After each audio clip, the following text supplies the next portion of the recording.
Black poets of the time achieved an honesty and directness that modern poets from all walks of life regarded as a goal.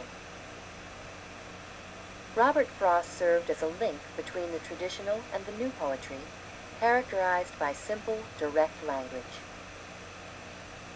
His early poems describe the isolated and often unhappy lives of men and women living in New England.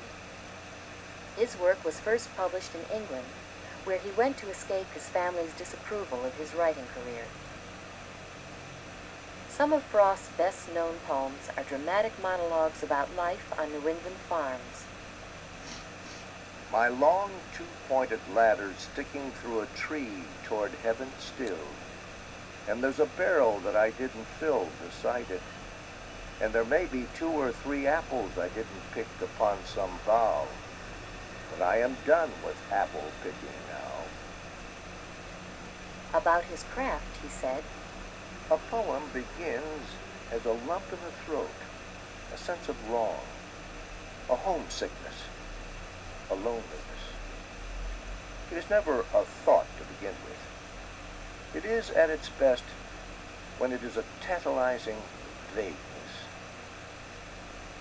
Although he used conventional metrical forms, Frost wrote in a conversational tone that made his poetry accessible to and popular with a wide audience.